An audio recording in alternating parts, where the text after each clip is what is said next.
à tous et bienvenue au bord de la mer en Normandie, une région où il fait toujours beau comme vous le savez. C'est la deuxième vidéo dédiée à cet ouvrage qui s'appelle La victoire climatique de Michel Adrien. Dans la première vidéo, je vous expliquais que dans cet ouvrage, au départ, on a un bref rappel historique qui nous permet de comprendre tous les enjeux auxquels on est confrontés, nous, les habitants de la planète Terre.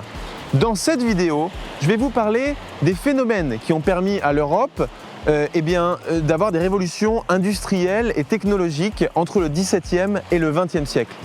Un de ces premiers phénomènes, c'est le libéralisme. Et le libéralisme, qu'est-ce que c'est exactement? C'est la liberté.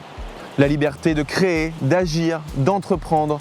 Et ça nous a emmenés jusqu'à l'avènement du train au XVIIIe siècle ou des usines textiles au XXe siècle.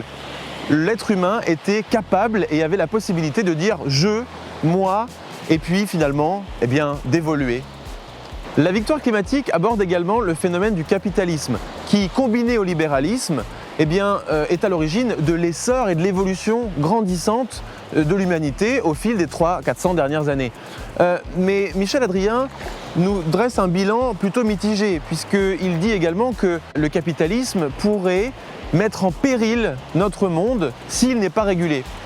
Pourquoi? Parce qu'il est à l'origine de grandes inégalités, il creuse des inégalités, et puis il est à la recherche d'une croissance illimitée dans un monde qui, comme on le sait, ne dispose pas de ressources illimitées. La mondialisation est également abordée dans ce chapitre, mais on se rend compte que l'idée que nous sommes tous membres de l'équipage du grand vaisseau de l'humanité, c'est une idée très récente. D'abord, les hommes se sont divisés, se sont battus et ont compris finalement assez tard que agir ensemble était évidemment dans l'intérêt de tous et dans l'intérêt de la planète. À la lecture de ce chapitre, on parle de l'OMC, de l'ONU, du FMI, de l'UNESCO et on se rend bien compte que Michel Adrien fait naître des idées dont on parlera un peu plus tard dans le livre sur des solutions pour sortir de ce réchauffement climatique. Mais ça, on en parlera dans une prochaine vidéo, je te le promets. On comprend le commerce de masse et la position de la France, de l'Europe, dans le monde entier et on se rend compte qu'il va falloir rester très soudé si on veut continuer à exister face aux grandes puissances asiatiques à l'avenir. Tiens, un chiffre qui est une conséquence directe de la mondialisation. Savais-tu qu'en 1990, les plus pauvres de la planète représentaient 36% de l'humanité? En 2015, ils ne représentaient plus que 10%.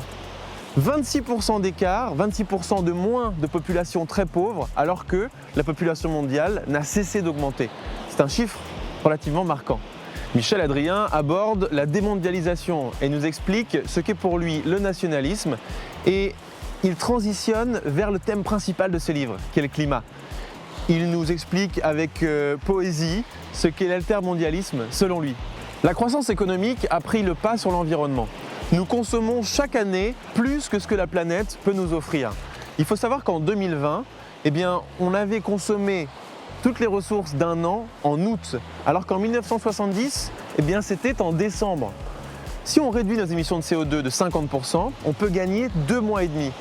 Et ce challenge, il faut le relever puisqu'il nous permettra de limiter le réchauffement climatique à 1,5 à 2 degrés d'ici à 2050. Mais attention, croissance différente et décroissance ne veulent pas dire la même chose. On ne peut pas limiter la croissance des pays émergents et les priver d'un confort de vie et de conditions de vie meilleures. Pour adopter une croissance différente, on se doit de respecter à la lettre les recommandations du GIEC. Mais quelles sont-elles? Numéro 1, transitionner à 100% des énergies fossiles aux énergies renouvelables. Et numéro 2, changer notre façon de produire, de nous alimenter et de nous déplacer. Dans la prochaine vidéo, on fera un tour du monde de toutes les émissions de CO2.